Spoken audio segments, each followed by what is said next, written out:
A mass shooting yesterday claimed the lives of 10 innocent victims. Before any of the facts were out, lefties claimed that this was another example of white supremacy. Turns out that wasn't quite the case. Now, various left-wing reporters, activists, and celebrities, they all came out just after the shooting in Colorado occurred and said, look, this is another example of white supremacy. Oh, the perpetrator was taken in by police alive? Oh, he must have been white then because they would have shot him if he was black. Turns out that wasn't the case. He was actually a brown Muslim man. And, as soon as that news came out today, many of these same left-wing reporters and activists and celebrities, they started to shift their tune. They started to say things like, oh, well, we shouldn't cover this story. It's not the right thing to do, which roughly translates to, this doesn't fit our narrative anymore, so let's sweep it under the rug.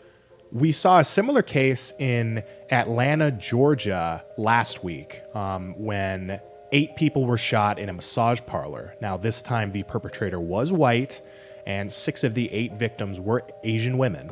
And immediately, before the facts were out, left-wing activists and reporters, they all claimed that this was an example of white supremacy. Turns out in that instance, this wasn't the case either. He told authorities that he targeted the parlor in his own sick and twisted way because he saw it as a temptation for his sex addiction. So both of these cases, white supremacy was not driving them, and yet all of these left-wing reporters and activists and celebrities, they all claimed that these people, that the perpetrators were white and that they were motivated by white supremacy. In general, this narrative put out by the left that white supremacy is driving violence in the US and that white supremacy is the reason for all these mass shootings, it's false. Statista put out this report this month that basically looked at all the mass shootings that have occurred since 1982 up until, March of 2021. And they determined that of the 121 mass shootings, 54% of the perpetrators were white males. Now, given the fact that white people make up 60 to 70% of the US population, this would suggest that white people are actually less likely, based on their percentage of the population, to commit mass shootings. This totally destroys the left's narrative. They're lying to you. And it's just not especially likely that a white person is going to commit a mass shooting. Now, why is the left hell-bent on pushing this narrative? Why are they, disregarding all the facts? Why are they telling these lies? Well, it's because they need to push the systemic racism narrative. It's because of the prevalence of the Black Lives Matter movement. They need everyone to believe that the only reason that black people are disproportionately shot by police, that the only reason that black people are having trouble assimilating in terms of their economic mobility, the only reason for that is because of systemic racism. In reality, we know the higher percentage of police shootings that happen in black communities are because, black individuals are more likely to commit violent crime. They disproportionately commit violent crime. They make up, black African Americans make up 13% of the population. They commit 50% of the homicides in America.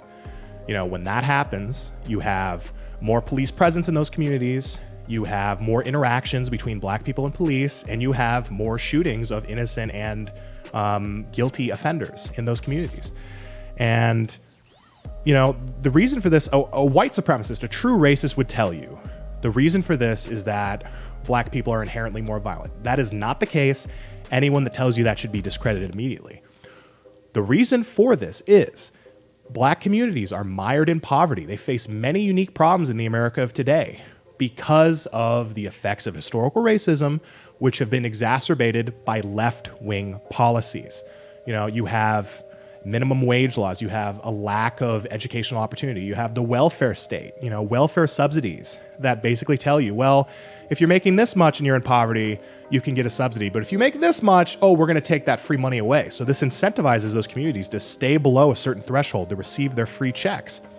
And all of these left-wing policies are keeping the black communities down, keeping them mired in poverty, keeping them mired in crime, which is keeping this violence in their communities, which is keeping the numbers of police shootings higher. And as long as we're chasing the ghost of white supremacy, as long as these left-wingers keep pushing this false narrative that White racism and white supremacy is the biggest problem in America, and that's the only reason that black communities are suffering. As long as they push that, we will never be able to right these inequities, and help will never come for those communities. I'm Michael Austin, and thanks for joining us at The Western Journal. Hey guys, did you know we have a podcast called WJ Live? The Western Journal's mission is to equip readers with the truth, and that's the same mission we have on WJ Live. You'll hear from writers, editors, and special guests on the most important topics of the day. You can watch us every day at 5 p.m. Eastern, 2 p.m. Pacific on youtube.com/WJ Live. While you're there, help us out by subscribing and hitting the bell so you don't miss any future episodes. See you there.